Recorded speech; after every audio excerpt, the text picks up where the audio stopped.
This looks like a fairly ordinary brooch. It's got a photograph of a lady on it, and we can tell from how she's dressed that it's probably an Edwardian brooch, which means it's from somewhere between 1900 and 1910.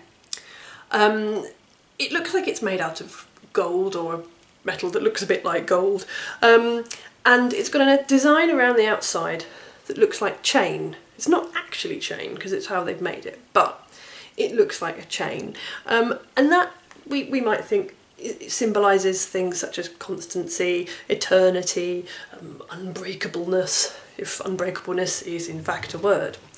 You can see where they've trimmed round the photograph so that it can actually fit it in the mount.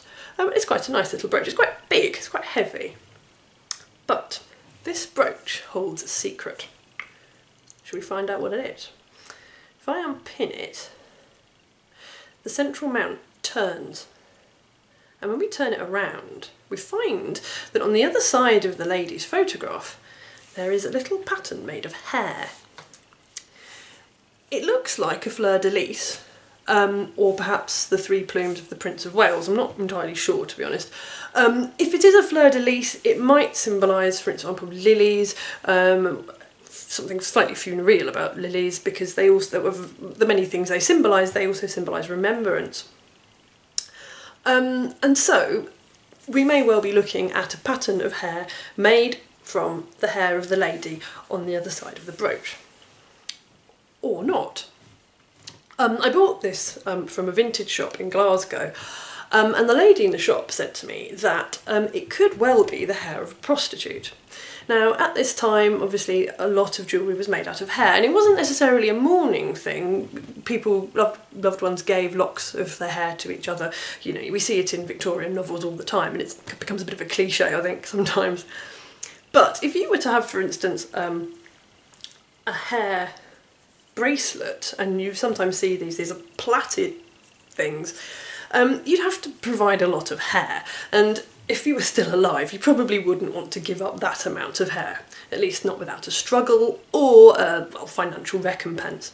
And so certain ladies, would sell their hair to jewellers to be made up into these brooches.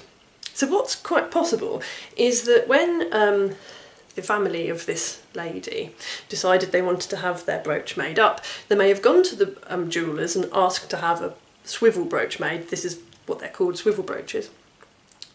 And they presented them with a tray of pre-made settings with lots of different patterns. I've been researching this by looking through the British newspaper archive to see when people mention the swivel brooches. And it's quite interesting. They often appear in the lost and found columns in newspapers, and it's fairly obvious why. If you had this as a keepsake or as a mourning brooch, and you lost it, you'd obviously be quite upset, and so you'd see if you could try and find it. You see them described as a swivel brooch with a hair on one side and the portrait of a gentleman on the other. Sometimes you will see, I've lost my swivel brooch, it's got a portrait on either side. So it wasn't always necessarily so that you would have hair on one side of it.